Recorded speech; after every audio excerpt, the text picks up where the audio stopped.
IMF এর শর্ত মেনে বিদ্যুৎ ও জ্বালানির দাম বাড়ানো হলে মূল্যস্ফীতি কমানোর সব পরিকল্পনাই ভেস্তে যাবে বলে মনে করছে consumer association of Bangladesh cab. এক সংবাদ সম্মেলনে ক্যাবের নেতারা বলছেন, জ্বালানি খাতে সরকার সেবা নয় ব্যবসার নীতি বেছে নিয়েছে। সহকর্মী পারভেজ রেজা জানাচ্ছেন বিস্তারিত। আন্তর্জাতিক মুদ্রা তহবিল আইএমএফের কাছ থেকে ঋণ নেওয়ার সময় তাদের শর্ত ছিল বিদ্যুৎ ও জ্বালানি খাতে দেয়া সরকারের ভর্তুকি কমাতে হবে। কনজিউমার অ্যাসোসিয়েশন ক্যাবের সংবাদ সম্মেলনে বক্তারা বলেন, সেই শর্ত মেনেই জ্বালানি তেলের দাম বাড়িয়েছে সরকার। সম্প্রতি এই দাম অল্প কিছু কমিয়ে আবারও বাড়ানোর ঘোষণা দেওয়া হয়েছে। ক্যাব বলছে, ভর্তুকি দূরের কথা, সরকার তেল নিয়ে ব্যবসা করছে। নতুন করে আন্তর্জাতিক বাজারের সাথে সমন্বয় করে দাম নির্ধারণের কথা বলা হলেও এটিকে অস্বচ্ছ বলছেন বক্তারা।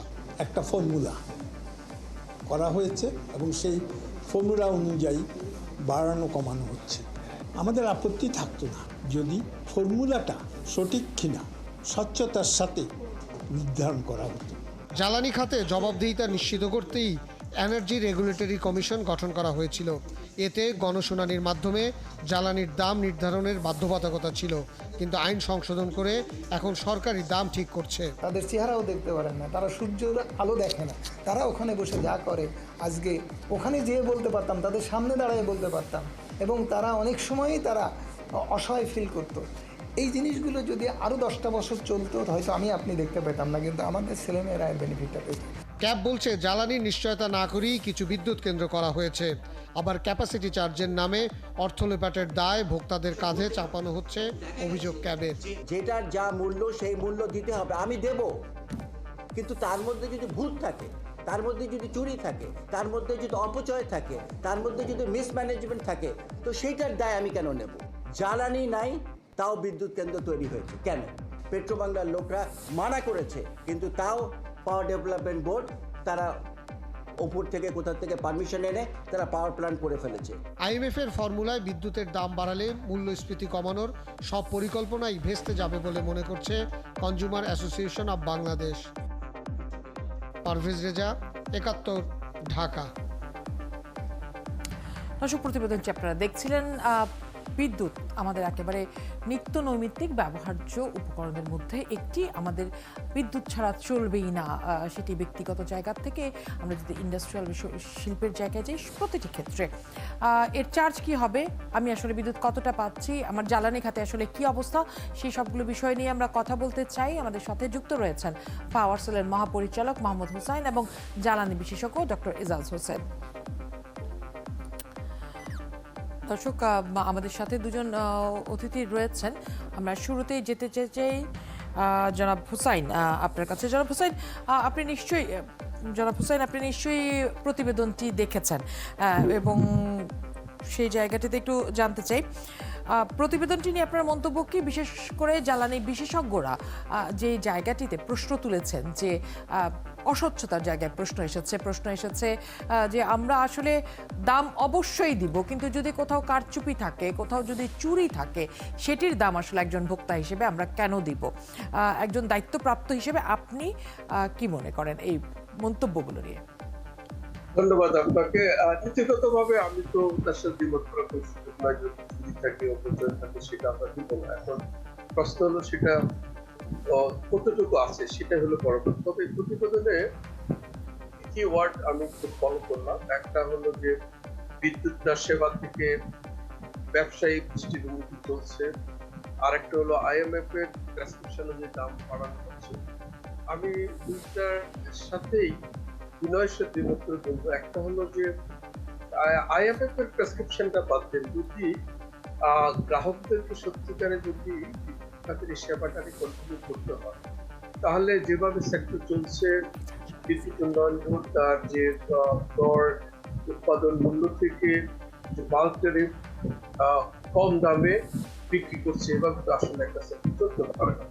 এবং দিন দিন বিদ্যুৎ উন্নয়ন বোর্ড একটা রুগ্ন প্রতিষ্ঠান হিসাবে হয়ে যাচ্ছে। সুতরাং সেই জায়গায় আসলে যে এই যে ট্যারিফ সমন্বয়ের কোনো বিকল্প নাই, গ্রাহকদেরকে সেবা প্রদানের স্বার্থে, এটা হলো নাম্বার ওয়ান। দ্বিতীয়টা যেটা, সেটা হলো ধরুন সেবা, এখনো যেটা একটা সেবা জরুরি, এটার বড় দিক হলো আপনি জানেন যে 1,70,00,000 গ্রাহক যাদেরকে আমরা লাইফ লাইন গ্রাহক বলি, তারা গড় উৎপাদন মূল্যের প্রায় অর্ধেক দামে তারা বিদ্যুৎ পাচ্ছে, কারণ তারা বেশি দামে সেটা অ্যাফোর্ড করতে পারবে না বলে। সুতরাং বিদ্যুৎ কিন্তু এখনো সেই একটা সেবা হিসাবে কিন্তু এর যে অ্যাক্টিভিটি চলছে এবং এই সেবা প্রদান করা হচ্ছে।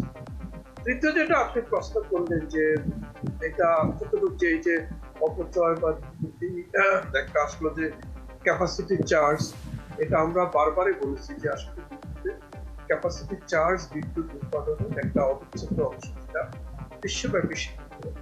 এখন হ্যাঁ, একটা জায়গায় তো প্রশ্ন করা বিশেষজ্ঞরা করতেই পারেন যে যদি আমার বিদ্যুতের প্রয়োজন না হয় কিন্তু আমি উৎপাদন কেন্দ্র বানিয়ে যদি বসে রেখে ক্যাপাসিটি চার্জ দিই, সেক্ষেত্রে এটা প্রশ্ন করতে পারেন। কিন্তু আমাদের সেক্ষেত্রে প্রশ্নটি তো উঠেছে জনাব হুসাইন, সেই প্রশ্নটির আমি সেই জবাবটি জায়গায় আপনার কাছে একই সাথে জানতে চাই, যেহেতু প্রশ্নটি আমি উঠেছে।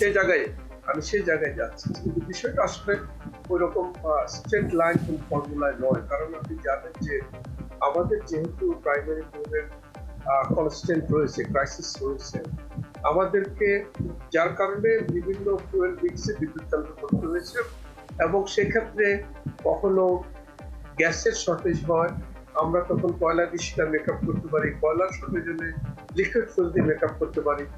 আজকে যদি এই ডাইভার্সিটিটা না থাকতো, ধরুন যদি সিঙ্গেল ফুয়েল ডিপেন্ডেন্ট থাকতো, তাহলে যদি কোনো একটা ফুয়েলের শর্টেজ হতো, তাহলে আমাদেরকে হেডস আপ করে বলতে হতো গ্রাহকদেরকে যে আমার কোনো উপায় নেই, আমি বিদ্যুৎ দিতে পারবো। এখন অন্ততপক্ষে আমরা এই যে ফুয়েল মিক্সটা থাকাতে আমরা সেটা যখন যেটা অল্টারনেট করে চালাতে পারছি। জি, আপনি রয়েছেন আমাদের সাথে জ্বালানি বিশেষজ্ঞ ডক্টর এজাজ হোসেনকে আমরা পেয়েছি। জনাব এজাজ হোসেন, আপনাকে স্বাগত জানাচ্ছি।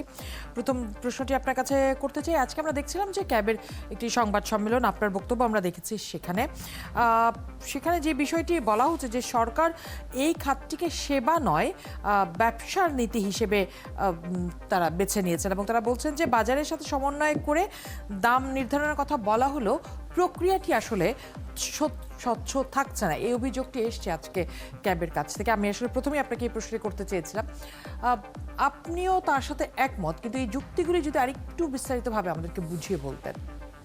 ধন্যবাদ। অ্যাকচুয়ালি ওই সেবা আর ব্যবসায়িক কথাটা আমি বলিনি, কিন্তু কথা হচ্ছে যে এটা তো অ্যাকচুয়ালি আসলেই তো সেবামূলক একটা প্রতিষ্ঠান, কিন্তু কথা হচ্ছে যে সেবা দেওয়ার জন্য যদি আমরা ব্যক্তি মালিকানা আনি, আমার কোনো আপত্তি নাই, এটা ঠিকই আছে। কিন্তু কথা হচ্ছে আমাদের লক্ষ্য রাখতে হবে যে এই যখন ব্যক্তি মালিকানায় আমরা জিনিসপত্র দিয়ে দিচ্ছি, তখন তাদের ব্যবহার কিংবা তারা কিভাবে জিনিসটাকে ব্যবহার করছে, তাদেরকে অন্য কোনো সুবিধা দেওয়া হচ্ছে নাকি, এটা চলেই আসে। হ্যাঁ, কারণ ধরেন আমরা যদি সব পাওয়ার প্ল্যান্ট যদি পাওয়ার ডেভেলপমেন্টের বোর্ডে থাকতো, তাহলে আমরা বলতে পারবো না যে ওদেরকে কোনো সুবিধা দেওয়া হচ্ছে, কারণ ওরা তো কর্মচারী, ওরা একটা বেতন পায়, সেই শেষ। অন্য কোনো টার্চেজে হয়তো কিছু করতে পারে, কিন্তু তেমন কোনো করতে পারে না। কিন্তু আমাদেরকে ব্যক্তি মালিকানায় যখন চলে গেল, তখন অনেক রকম সেবা তাদেরকে হয়তো দেওয়া যেতে পারে, যেটা সরকারের যারা আছে তারা হয়তো তাদেরকে দিতে পারে, এই কথাটা চলে আসে। কিন্তু আমি ওই দিকে যাব না, কারণ আমি লক্ষ্য করছি যে সিস্টেমের মধ্যে ওনারা যেভাবে সিস্টেমটাকে ডেভেলপ করেছে, সেটার প্রতি আমার অনেক আপত্তি আছে। এই আপত্তির মূল ক্যাপাসিটি চার্জের ব্যাপারটা কেন চলে আসে। হ্যাঁ, আমি স্বীকার করলাম যে একটা সিস্টেমের রিজার্ভ মার্জিন লাগে, স্পিনিং লাগে, রিজার্ভ লাগে, অন্যান্য আরো কিছু লাগে, কিন্তু কথা হচ্ছে যেখানে আমি 100% বিদ্যুৎ দিতে পারছি না, যেখানে আমার অন্যান্য অনেক রকম সমস্যা আছে, সেখানে আমি পাওয়ার প্ল্যান্টের দিকে সবচেয়ে নজর দেবো কেন? প্রথমে আমি তো নজর দিব আমার জ্বালানি আছে নাকি। না জনাব এজাজ, আপনি নিশ্চয়ই শুনছিলেন জনাব হুসাইন বলছিলেন যে আসলে তারা মাল্টিপল বিষয় হাতে রাখছেন, যাতে এক জায়গায় ঘাটতি হলে, এক জায়গায় কোনো সংকট হলে যেন আরেকটিকে তারা আসলে ব্যবহার করতে পারেন। এই যুক্তিটি তিনি দিচ্ছিলেন, আপনি কি তার সাথে একমত? এই যুক্তিটা আমার কাছে কমপ্লিটলি অগ্রহণযোগ্য। কারণ হচ্ছে ওনারা এখন সমস্যাটাকে ওনার অ্যাডভান্টেজে নিচ্ছেন, যে ওনাদের অ্যাকচুয়ালি এই তেল ভিত্তিক বিদ্যুৎ কেন্দ্রগুলো সরিয়ে ফেলার কথা ছিল, কারণ এগুলো অতি এক্সপেন্সিভ। ওনারা বলছেন এখন এগুলো আছে দেখে ওনারা ম্যানেজ করতে পারছেন। কি রকম ম্যানেজ করতে পারছেন দেখেন, ওনারা অতি চড়া মূল্যের বিদ্যুৎ কিনে আমাদেরকে বিদ্যুৎ দিচ্ছে। এটা যদি না থাকতো তাহলে 2000 মেগাওয়াট বেশি লোডশেডিং হতো। এটা তো 10 বছর আগের যুক্তি। ওনারা তো 10 বছর সময় পেয়েছেন এই জিনিসটাকে শুধরাতে, কিন্তু ওনারা শুধরাতে পারেন নাই। এই যে একটা বড় ব্যর্থতা আমাদের, আমি ওনাকে দোষ দিচ্ছি না, এটা পুরো সিস্টেমে অনেক কিছু আছে, কিন্তু ওনারা তেল ভিত্তিক বিদ্যুৎ কেন্দ্র কেন রাখবেন? কারণ ওনারা অন্য যেগুলো সাশ্রয়ী জ্বালানি ঠিক সময় দিতে পারছে না, দিতে পারেনি। তো সেই অর্থে উনি বলতে পারেন যে এখন যেহেতু এখন আমরা এখন কি করছি, ওই যে একটা ফ্রেঞ্চ কথা ছিল না, if they cannot eat bread why don't they eat cake. তাহলে আমরা বিদ্যুৎই পাই না, আমাদের এত অভাব, আমরা জ্বালানি কিনতে পারছি না, কিন্তু আমরা ফার্নেস অয়েল দিয়ে বিদ্যুৎ তৈরি করে আমরা দিচ্ছি। কেন? কারণ আমাদের ঠিক রং প্ল্যানিং এর জন্য আমাদের কয়লা ভিত্তিক বিদ্যুৎ কেন্দ্রগুলো সবগুলো ঠিক মতো ওইভাবে চলছে না। আমাদের সবচেয়ে বড় হলো গ্যাস ভিত্তিক বিদ্যুৎ কেন্দ্র চলছে না। গ্যাস ভিত্তিক বিদ্যুৎ কেন্দ্রের যে সমস্যাটা, ওইটাই হলো মেইন সমস্যা। কারণ আমাদের কিছু না হলেও আমাদের আরো 2টা FSRU এখন থাকা উচিত ছিল, যাতে করে আমরা আরো বেশি ন্যাচারাল গ্যাস ইম্পোর্ট করতে পারি। গ্যাস তো ভেরি চিপ নাও। এটা তো একেবারে, এই ব্যর্থতাটা তো ওনারা তো স্বীকার করা উচিত। জনাব এজাজ, আপনাকে বরং এখানে আমি একটু থামিয়ে একটু মোহাম্মদ হোসেন আপনার কাছেই আসতে চাই। আপনি শুনছিলেন, নিশ্চয়ই জবাবটি আপনার কাছে রয়েছে। প্রফেসর এজাজ ওনার যুক্তির সঙ্গে প্রেক্ষিতে একটু বলবো যে ওনার কথাতে কিন্তু আসলে আমি যে কথাটা বললাম আসছে, আসলে গ্যাস ভিত্তিক বিদ্যুৎ কেন্দ্র, কয়লা ভিত্তিক বিদ্যুৎ কেন্দ্র সমস্যা না, আমাদের জ্বালানির প্রাপ্যতার সমস্যা, যেটা আসলে আমাদের নিয়ন্ত্রণের মধ্যে নয়। এটার সাথে বৈশ্বিক জ্বালানি সংকট, এটার সাথে আর্থিক সংকট, এটার সাথে অন্য একটা বিভাগ বা অন্য একটা সংস্থার সংশ্লিষ্টতা রয়েছে। আমরা কি করতে পারি? আমরা we can play within our affordability. আমাদের কাছে আজকে সেই কথা আমি বলছি যে আজকে যে টিভিতে বললেন, এখন যে বললেন যে গ্যাসের যেহেতু গ্যাস তো আমার নাই, তাই বলে আমি বসে থাকবো, আমার FSRU তো নাই, তাহলে আজকে আমাকে সেই যদি আজকে যেমন আমরা যখন যে 8200 টাকা গ্যাস উৎপাদন করা গেছে, তার মানে আমাদের সে সক্ষমতা আছে, কিন্তু আমরা এখন 7000 মেগাওয়াট প্লাস আমরা করতে পারছি। এই জন্য সেই গ্যাস অ্যাভেলেবল নয়। আমরা এর বিকল্প হিসেবে আজকে আমাদের কয়লা ছিল বলে আমরা কয়লা দিয়ে সাপোর্ট দিচ্ছি, পিক আওয়ারে লিকুইড ফুয়েলটা আছে বলে আমরা সাপোর্ট দিচ্ছি। এখন যে কথাটা আসলো, যদি এমন হতো যে না আমাদের যে উনি যেটা বললেন যে ধরুন আপার গ্যাসে নাই, কোন প্রদেশে আছে তারা লিকুইড ফুয়েল দিয়ে তারা চালাচ্ছে, কারণ সেটা তার কাছে অ্যাভেলেবল আছে। আমরা তো এমন যদি হতো যে না এর পুরো কষ্টের দায়ভারটা গ্রাহকের উপর চাপ দিত, তাহলে আসলে ওই যুক্তিটা যে ব্যবসায়িক দৃষ্টিভঙ্গিতে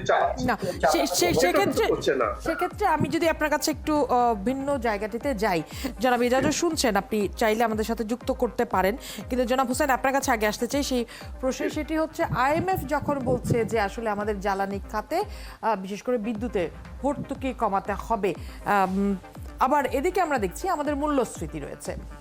এখন আপনি যদি IMF এর শর্ত মানতে যেয়ে জ্বালানি খাতে ভর্তুকি কমান, আমরা মূল্যস্ফীতি কি করে হাতে রাখবেন বা মূল্যস্ফীতি কমাবেন? এটা তো উল্টো আমাদের উপরেই এসে পড়লো। আবার আপনি যখন বলছেন যে ক্রেতার উপরে আসলে আপনারা চাপ বাড়াচ্ছেন না, আমরা এমনিতেই চাপে আছি, এখানে তো তাহলে আরো চাপ বাড়বে নিশ্চয়ই। সেক্ষেত্রে আপনারা আসলে কি করবেন, কি ভাবছেন? প্রথম কথা ওই বিষয়টাতে আমি দ্বিমত পোষণ করি। এখানে IMF বিষয় নয়, হতে পারে কাকতালীয়, কিন্তু IMF এর প্রেসক্রিপশন বা তাদের রিকমেন্ডেশন ছাড়াই কিন্তু আমাদের একটা পলিসি আছে। আমরা আস্তে আস্তে এই মূল্য সমন্বয় করে আজকে বিদ্যুৎ উন্নয়ন বোর্ড একটা গভীর খাদের কিনারে চলে গেছে, সেখান থেকে এটাকে উঠিয়ে এনে একটা সাস্টেনেবল অর্গানাইজেশন করা, যেটার মাধ্যমে গ্রাহকদেরকে আমরা উন্নত সেবা, নিরবিচ্ছিন্ন বিদ্যুৎ সেবা আমরা দিতে পারি। জি, অনেক ধন্যবাদ জনাব এজাজ। জি জনাব এজাজ, আপনি নিশ্চয়ই শুনছিলেন। আপনার কাছে একটু জানতে চাই, এই মুহূর্তে বিদ্যুতের যে দাম, সেই ক্ষেত্রে আসলে যে কথাটি জনাব হুসাইন বলছিলেন যে আস্তে আস্তে ব্যাপারটি সমন্বয় করে গ্রাহকের আসলে সহ্যের মধ্যে দামটি আনা হবে, আপনার কাছে জিনিসটা কতটুকু যুক্তিসঙ্গত মনে হচ্ছে, বাস্তবসঙ্গত মনে হচ্ছে?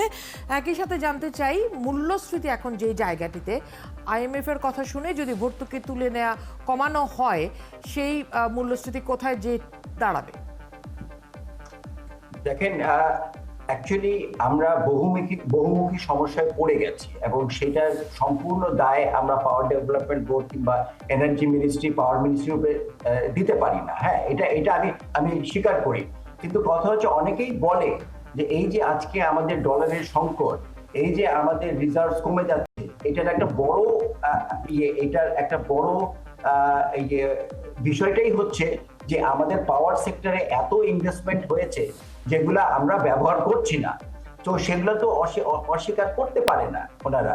তো ওই জিনিসটা তো আমলে নিতে হবে ওনাদেরকে, যে এই যে আমরা এখন LNG আমদানিকৃত জ্বালানির উপরে এত নির্ভরশীল, এটার তো দায়ভার ওনাদের নিতে হবে। আমরা যে 10 বছর এই যে গ্যাস এক্সপ্লোরেশনকে অবহেলা করেছি, আমাদের যদি এখন 200-300 MMCFD গ্যাস যদি বেশি থাকতো এই আমাদের নিজস্ব গ্যাস ফিল্ড থেকে, তাহলে হয়তো এই সমস্যা হতো না। ওনারা জোর করে পেট্রো বাংলার ওখানে ওনাদের সটকা না করে ওনারা পাওয়ার প্ল্যান্ট করেছে যেখানে গ্যাস নাই। ওনাদেরকে বলা হয়েছে আমরা গ্যাস দিতে পারবো না, তাও ওনারা গ্যাস পাওয়ার প্ল্যান্ট করেছে। আমি এই কথাটা বলছি না, কিন্তু এই কথাটাই যে বলে লোকরা যে এইগুলা কিছু গোষ্ঠীকে এই গ্যাস পাওয়ার প্ল্যান্ট করার সুবিধা দেওয়ার জন্য এগুলা করা হয়েছে।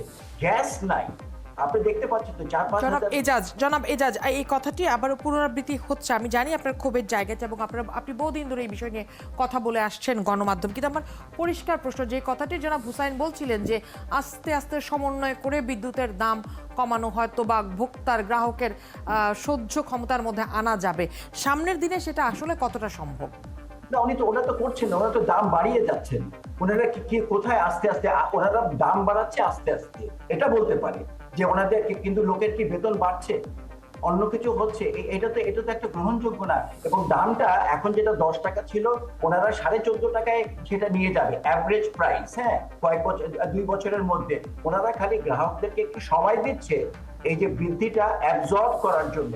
কিন্তু এই যে 14.5 টাকা যখন হবে, এর মধ্যে তো আমি মনে করি যে অনেক কিছু আছে যেগুলা ওনারা যদি ঠিকমতো পাওয়ার সেক্টর থেকে চালাতো, এনার্জি সেক্টর যদি ঠিকমতো চলতো, সবকিছু যদি তাহলে এই 14.5 টাকা 12.5 টাকা কিংবা 12 টাকা হতো। তার মানে আমার হিসাবে আমি অঙ্ক করে দেখেছি প্রায় 2 থেকে 2.5 টাকা যেটা বেশি ভোক্তাদেরকে দিতে হচ্ছে, কারণ ওনাদের প্ল্যানিং ঠিক ছিল না। এখন সেই প্ল্যানিং এর অভাবে আজকে আমাদেরকে এই চড়া মূল্য দিতে হচ্ছে সবকিছু। আমি তো বললাম, তাহলে এই যে মূল্য চড়ছে সেক্ষেত্রে আমরা যখন এই বিদ্যুৎ জ্বালানির সাথে তো আমাদের সমস্ত কিছুই আসলে সম্পৃক্ত, সেক্ষেত্রে আমার প্রতিদিন বাজারে যে আমি বেশি দামে জিনিস কিনছি, এটাও সেখানে আসলে এই দামটিও ঢুকছে। তার মানে মূল্যস্ফীতি কিভাবে নিয়ন্ত্রণে নিবে সরকার যদি আরো বাড়ানো হয়? না, মূল্যস্ফীতি ওনারা নিয়ন্ত্রণে আনতে পারবে না।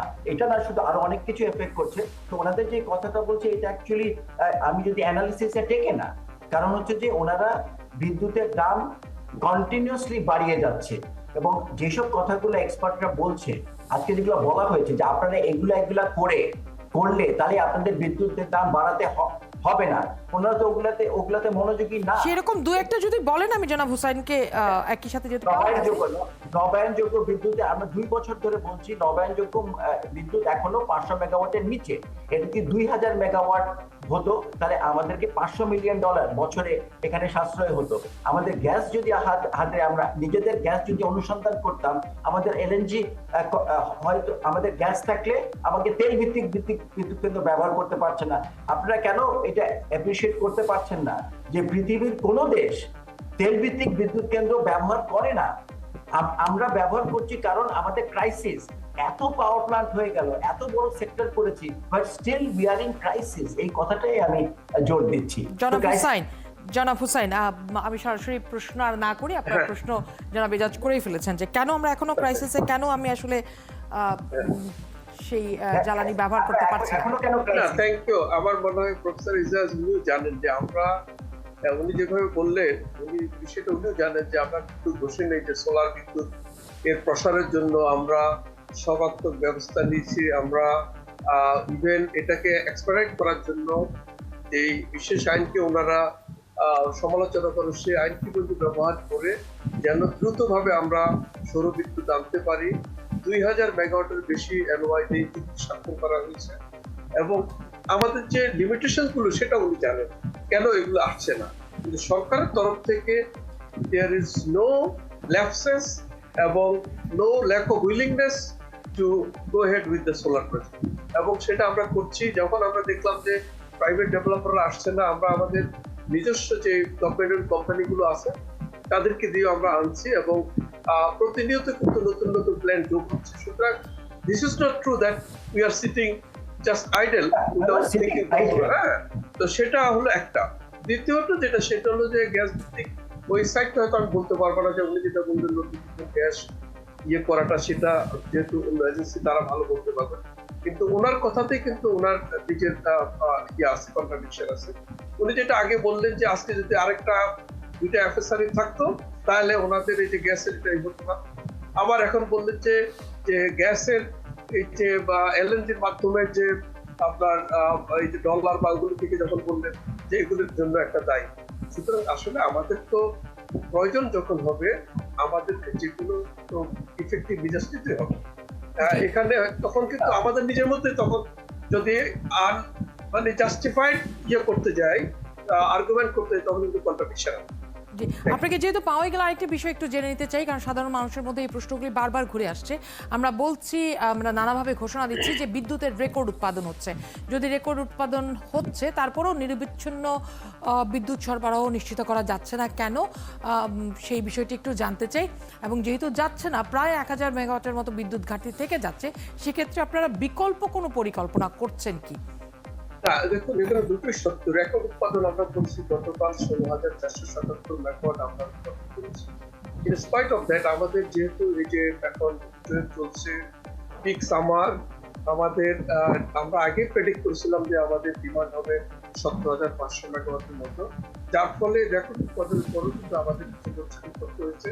যে কারণগুলো আগেই বলেছি যে আমাদের আসলে যে গ্যাসের উৎপাদন সক্ষমতা থাকা সত্ত্বেও আমরা সেখানে কম উৎপাদন করতে পারছি। আমরা লিকুইড ফুয়েল পুরোটা ইউটিলাইজ করি না। যে প্রশ্নটা প্রফেসর রিজাজ করলেন, যেহেতু এটা কস্টলি, বাট গ্রাহকদেরকে অন্ধকারে রাখবো এই চিন্তা চেতনা আমাদের নাই, যার কারণে উৎপাদন ব্যয় বেশি হলেও কিন্তু এর পুরোটা কিন্তু গ্রাহকের উপর আমরা চাপাই না। সেখানে কিন্তু উৎপাদন ব্যয় এবং ট্যারিফের মধ্যে কিন্তু এখনো অনেক বড় গ্যাপ। আচ্ছা, আরেকটি জিনিস একটু জানতে চাই জনাব হোসাইন, কারণ আমার সময় একেবারেই শেষ, তাই থামিয়ে দিতে হলো। সেটি হচ্ছে, আমরা কিছু কিছু জায়গায় দেখছি যে লোডশেডিং এর এক ধরনের সমন্বয়হীনতা দেখা যাচ্ছে। আমরা দেখছি যে কোনো কোনো জায়গায় নিরবিচ্ছিন্ন বিদ্যুৎ থাকতে, সেটা সেনানিবাস, হাসপাতাল, এরকম বেশ কিছু জায়গায় অভিযোগ হচ্ছে, বা অভিজাত এলাকাগুলোতে যেভাবে আসলে নিরবিচ্ছিন্ন বিদ্যুৎ পাচ্ছে। আমার জেলা শহরে গ্রামের অবস্থা ভয়াবহ খারাপ, সেখানে দিনে 8-9 ঘন্টার মধ্যে বিদ্যুৎ থাকছে। এই বিষয়টি আসলে আপনারা কিভাবে সমন্বয় করছেন? এই বিষয়টি আপনি যেভাবে শুনছেন, আমরা যৌক্তিকীকরণ করার জন্য আমরা চেষ্টা করতেছি, এবং যেন গ্রাম শহর নির্বিশেষে, অথবা যেটা আপনি বললেন এলাইট শ্রেণী অথবা দরিদ্র শ্রেণী, এই বৈষম্যগুলি দূর করে যেন একটা রেশনাল ডিস্ট্রিবিউশন অফ যতটুকু মানে লোডশেডিং করতে হয় সেটা যেন সমহারে ইকুইটেবল ডিস্ট্রিবিউশন হয়, সেই চেষ্টা আমরা করছি।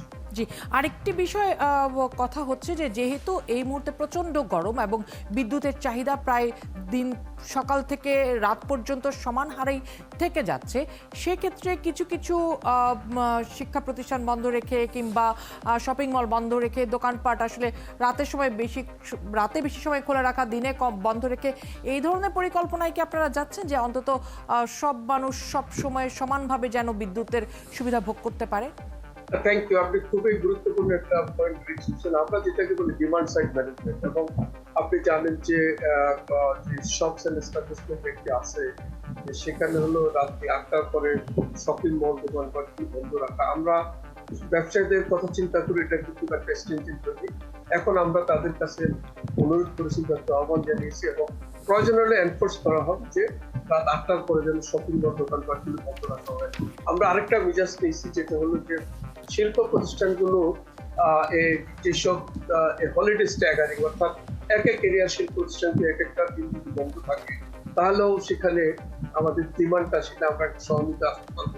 সর্বোপরি আমরা সবাই শিল্প, বাণিজ্যিক এবং আবাসিক, দাপ্তরিক যে গ্রাহকরা আছে, আমরা যদি সবাই যদি একটু রেসপন্সিবল হই, একটু সাশ্রয়ী হই, তাহলে আমরা ডিমান্ডটা 500 থেকে 1000 মেগাওয়াট কমে নিয়ে আসলে কিন্তু আমাদের এখন যে লোডশেডিংটা আছে সেটা আমরা সহজেই কিন্তু সেটা আমরা জি সহনীয় পর্যায়ে আসবে। অনেক ধন্যবাদ। সেই সাথে আমরা যদি একটু যোগ করি যে সকাল বেলাটায় আসলে বিপণী বিতান বন্ধ রেখে সেটি যদি রাতে বেশি সময় করে রাখা যায়, নিশ্চয়ই সেই জায়গাটিতে আরেকটু সুবিধা পাওয়া যাবে। অনেকেই বলছেন, সেই আলাপটি তুলেছেন অনেকে। অনেক ধন্যবাদ মোহাম্মদ হোসেন এবং মোহাম্মদ এজাজ আমাদের সাথে যুক্ত হওয়ার জন্য।